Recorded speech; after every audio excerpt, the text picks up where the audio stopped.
Assalamualaikum warahmatullahi wabarakatuh. Kami dari kelompok 10 akan membahas materi terkait mengelola pengetahuan dan meningkatkan proses pengambilan keputusan. Dengan anggota yang pertama ada saya sendiri, yaitu Diasa Siratna Gumelar dengan NIM 19521263. Lalu ada Mbak Isri Nuryani dengan NIM 19522123. Lalu ada juga Mbak Vina Nursiana dengan NIM 1952210302, dan juga ada Mbak Devi Ratnasari dengan NIM 1952211312. Selanjutnya yang akan pertama kali dibahas adalah mengelola pengetahuan. Nah, manajemen pengetahuan atau manajer pengetahuan menjadi tema yang paling penting bagi perusahaan bisnis, sebagaimana para manajer menyadari bahwa banyak dari nilai perusahaan bergantung pada kemampuan perusahaan untuk menciptakan dan mengelola pengetahuan. Dalam penelitian telah menemukan bahwa bagian yang cukup besar dari nilai pasar saham perusahaan terkait dengan aset tak berwujud, yang mana pengetahuan merupakan salah satu unsur penting, seiring dengan merek, reputasi, dan proses bisnis yang unik. Selanjutnya adalah dimensi pengetahuan yang penting. Data sebagai aliran kejadian atau transaksi yang dicatat oleh sistem suatu organisasi dan bermanfaat hanya dalam transaksi itu sendiri dan tidak untuk yang lainnya. Nah, untuk mengubah data menjadi suatu informasi yang bermanfaat, maka perusahaan harus mencurahkan sumber daya untuk mengorganisasi data ke dalam kategori-kategori pemahaman. Nah, untuk mengubah informasi menjadi pengetahuan, maka perusahaan ini harus mengeluarkan sumber daya tambahan untuk menemukan pola-pola, aturan, dan konteks di mana pengetahuan dapat bekerja. Lalu, kebijaksanaan ini diartikan sebagai pengalaman kolektif dan individual dalam penerapan pengetahuan untuk memecahkan permasalahan-permasalahan. Selanjutnya, pengetahuan ini merupakan suatu atribut individual dan atribut kolektif dari perusahaan, di mana pengetahuan bersifat kolektif, bahkan juga psikologis, yang mana kejadian yang berlangsung di dalam kepala orang-orang. Nah, selanjutnya terkait pembelajaran organisasional dan manajemen pengetahuan. Organisasi yang belajar untuk menyesuaikan perilaku mereka mencerminkan pembelajaran tersebut dengan menciptakan proses bisnis yang baru dan dengan mengubah pola dalam pengembalian keputusan manajemen. Proses perubahan ini disebut dengan pembelajaran organisasional atau organization learning. Selanjutnya adalah rantai nilai manajemen pengetahuan. Nah, manajemen pengetahuan mengacu pada serangkaian proses bisnis yang dikembangkan dalam suatu organisasi untuk menciptakan, menyimpan, memindahkan, dan menerapkan pengetahuan. Manajemen pengetahuan akan meningkatkan kemampuan dari organisasi untuk belajar dari lingkungannya dan untuk memadukan pengetahuan ke dalam proses bisnisnya. Ada beberapa rantai manajemen, yaitu pertama adalah dengan menguasai pengetahuan. Yang kedua, menyimpannya pengetahuan. Penyimpanan pengetahuan atau pengetahuan itu disimpan. Lalu adalah dengan menyebarluaskan pengetahuan tersebut. Bukan hanya untuk disimpan, tetapi disebarluaskan juga. Lalu yang terakhir adalah penerapan pengetahuan. Penerapan pengetahuan itu perlu untuk diterapkan supaya lebih memahami bagi diri kita sendiri. Selanjutnya adalah membangun modal organisasional dan modal manajemen, yaitu berupa kolaborasi, komunitas praktik, dan lingkungan perkantoran. Nah, komunitas praktik atau Community of Practice itu disingkat dengan COP atau COP adalah jaringan umum informal yang terdiri atas para profesional dan karyawan yang baik di dalam maupun di luar perusahaan dengan minat dan kegiatan yang sama. Nah, anggota COP ini bertindak sebagai fasilitator yang mendorong kontribusi dan diskusi di antara para anggotanya. COP juga dapat mengurangi waktu yang diperlukan dalam proses pembelajaran karyawan yang baru dengan memberikan nama-nama pakar, judul pembahasan materi tertentu, dan akses ke metode dan perangkat komunitas tersebut. Selanjutnya adalah tipe sistem manajemen pengetahuan. Yang pertama, sistem manajemen pengetahuan keseluruhan perusahaan. Yang kedua, sistem kerja pengetahuan. Yang ketiga, teknik kecerdasan. Selanjutnya, sistem kerja pengetahuan. Perusahaan memiliki sistem yang dikhususkan bagi pekerja berpengetahuan untuk membantu dalam menciptakan pengetahuan yang baru dan untuk memastikan bahwa pengetahuan tersebut terintegrasi dengan tepat ke dalam bisnis. Dibagi menjadi dua, yang pertama, pekerja pengetahuan dan kerja pengetahuan. Yang kedua, kebutuhan sistem kerja pengetahuan. Lalu selanjutnya, contoh sistem kerja pengetahuan dibagi menjadi 4. Yang pertama, desain berbantu komputer. Yang kedua, sistem realitas virtual. Yang ketiga, virtual reality modeling language. Yang keempat, sentra kerja investasi. Lalu selanjutnya, teknik cerdas. Kecerdasan buatan dan teknologi basis data memberikan sejumlah teknik kecerdasan yang dapat digunakan oleh berbagai organisasi untuk menangkap pengetahuan perorangan dan pengetahuan kolektif, serta mengembangkan pengetahuan tersebut. Sistem-sistem ahli, penalaran berbasis khusus, dan logika fuzzy digunakan untuk menangkap pengetahuan yang tersembunyi. Jaringan saraf triwan dan penggalian data digunakan untuk penemuan pengetahuan algometrik, genetik, sistem algebra, dan agen intelijen. Lalu selanjutnya, meningkatkan proses pengambilan keputusan. Pengambilan keputusan dan sistem informasi. Nilai bisnis yang meningkatkan pengambilan keputusan. Perusahaan telah mengidentifikasi sejumlah keputusan yang penting di mana investasi atas sistem yang baru akan meningkatkan kualitas dan pengambilan keputusan. Yang selanjutnya, tipe keputusan dibagi menjadi 3. Yang pertama, keputusan tidak terstruktur. Yang kedua, keputusan terstruktur. Yang ketiga, keputusan semi teriastruktur. Lalu selanjutnya, proses pengambilan keputusan. Yang pertama, intelijen,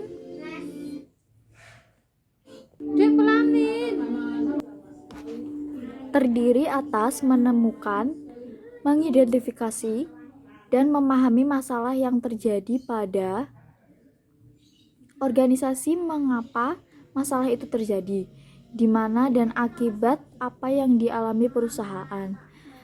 Yang kedua, rancangan atau desain melibatkan identifikasi dan pencarian berbagai solusi masalah. Yang ketiga, pilihan atau choice adalah tentang memilih alternatif solusi yang ada. Yang terakhir, implementasi adalah tantangan membuat alternatif yang dipilih dapat bekerja dan tetap mengawasi seberapa baik kerja solusi tersebut. Manajer dan pengambil keputusan dalam dunia nyata. Peran manajerial.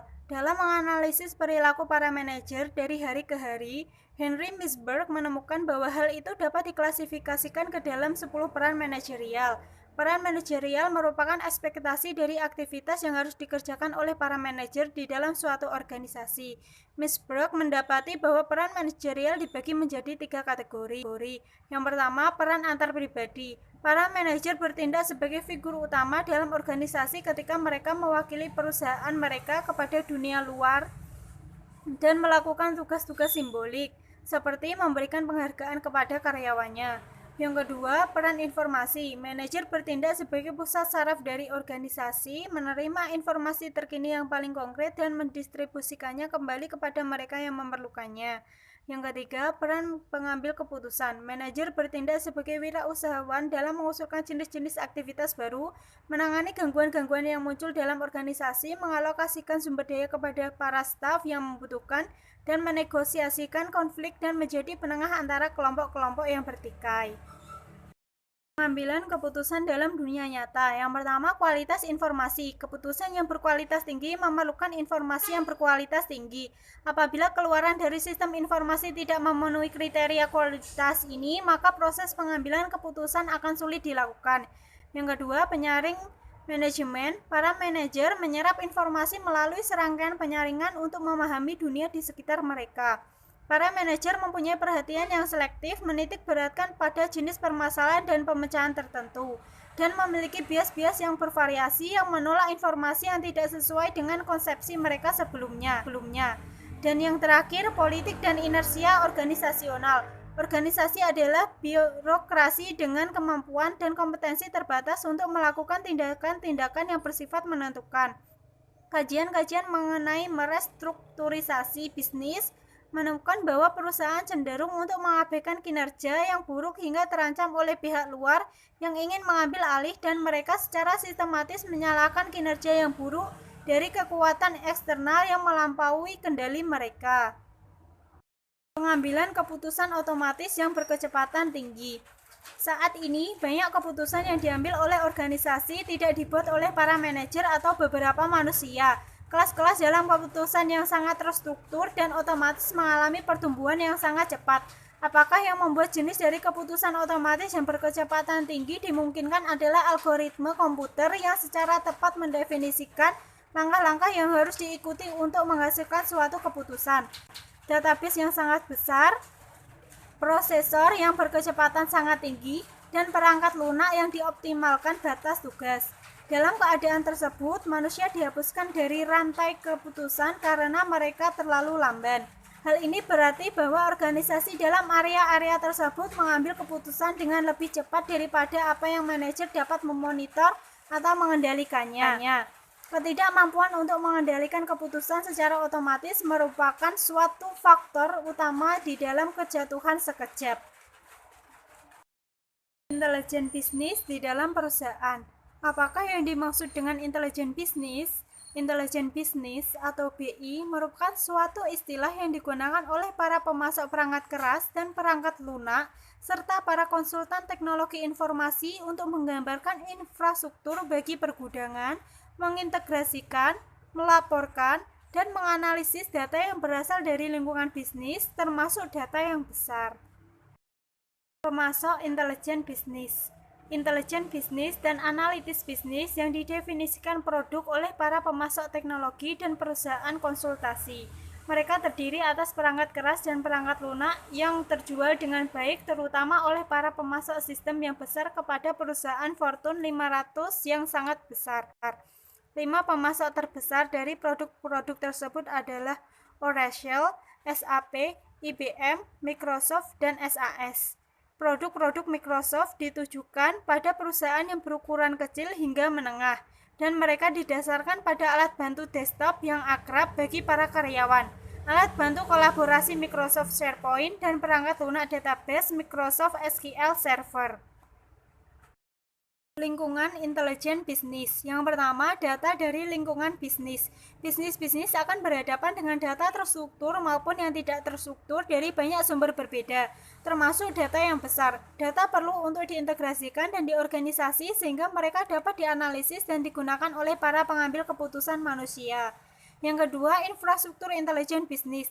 Dasar yang mendasari intelijen bisnis merupakan suatu sistem database yang luar biasa yang menangkap semua data yang relevan untuk mengoperasionalkan bisnis. Data akan disimpan dalam database transaksional atau digabungkan dan diintegrasikan ke dalam gudang data perusahaan atau serangkaian data mart yang saling berkaitan.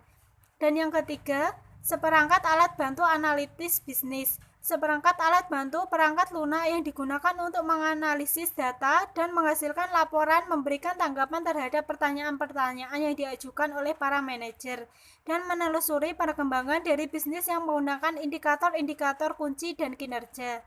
Yang keempat, metode dan pengguna manajerial. Para manajer memaksakan perintah pada analisis data dengan menggunakan bermacam-macam metode manajerial yang mendefinisikan tujuan bisnis yang strategis dan menentukan bagaimana perkembangan akan diukur. Dan yang terakhir, platform pengiriman SIM, DSS, dan ESS. Hasil dari intelijen bisnis dan analitis bisnis yang dikirimkan kepada manajer dan para karyawan dalam berbagai macam cara, bergantung pada apa yang mereka perlu tahu untuk melaksanakan pekerjaan mereka. Intelijen bisnis dan kapabilitas analitis. Intelijen bisnis dan analitis bisnis menjanjikan untuk mengirimkan informasi dengan tepat, hampir mendekati real time kepada para pengambil keputusan, dan alat bantu analitis membantu mereka dengan cepat memahami informasi dan mengambil tindakan. Terdapat 6 fungsionalitas analitis yang sistem BI kirimkan untuk mencapai hasil akhir. Yang pertama, laporan produksi. Yang kedua, laporan yang memiliki parameter. Yang ketiga, ada dashboard atau scorecard. Yang keempat, ada pencarian atau penciptaan laporan. Yang kelima, ada penelusuran. Yang keenam, ada peramalan skenario model. Selanjutnya, siapa yang menggunakan intelijen bisnis dan analitis bisnis? Para eksekutif senior cenderung untuk menggunakan BI untuk memonitor aktivitas-aktivitas perusahaan dengan menggunakan antarmuka visual seperti dashboard dan kartu nilai. Strategi manajemen untuk mengembangkan kapabilitas BI dan BA. Terdapat 2 strategi berbeda dalam mengadopsi kapabilitas BI dan BA bagi suatu organisasi. Yang pertama, solusi yang integrasi secara menyeluruh versus berbagai macam solusi yang disediakan oleh para pemasok yang terbaik. Yang kedua, ada perusahaan-perusahaan penghasil perangkat lunak, mendorong perusahaan untuk mengadopsi perangkat lunak dan hanya dapat dijalankan pada mesin yang mereka inginkan.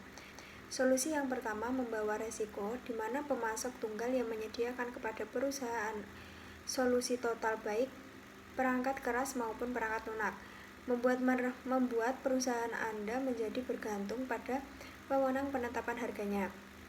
Ini juga menawarkan keuntungan dalam berurusan dengan suatu pemasok tunggal yang dapat mengirimkan dalam skala global. Solusi yang kedua menawarkan fleksibilitas yang lebih besar dan kemandirian, tetapi dengan risiko yang berpotensial menyulitkan dalam mengintegrasikan platform perangkat lunak terdapat perangkat keras maupun perangkat lunak lainnya. Dukungan keputusan bagi manajemen operasional dan manajemen menengah. Sistem informasi manajemen biasanya digunakan oleh para manajer menengah untuk mendukung tipe dari pengambilan keputusan tersebut, dan output utama mereka yaitu serangkaian laporan produksi rutin yang didasarkan pada data yang diekstrak dan diringkaskan dari sistem pemrosesan transaksi yang mendesak. Apalagi para manajer menengah menerima laporan-laporan tersebut secara online pada portal perusahaan dan dapat digunakan query data secara interaktif untuk mencari tahu mengapa peristiwa-peristiwa tersebut terjadi. Dukungan bagi keputusan semi terstruktur. Sistem pendukung keputusan merupakan platform pengiriman BI untuk kategori para pengguna tersebut. Dengan kemampuan untuk mendukung pengambilan keputusan yang semi terstruktur, DSS sangat mengandalkan permodelan daripada SIM. Dengan menggunakan model matematika atau analitis untuk mengerjakan analisis bagaimana jika jenis analitis lainnya memungkinkan bagi pengguna atas variasi nilai tertentu terhadap nilai yang diujikan untuk memprediksikan hasil jika perubahan terjadi dalam nilai-nilai tersebut. Cukup sekian presentasi dari kami. Apabila ada salah kata kami mohon maaf. Wassalamualaikum warahmatullahi wabarakatuh.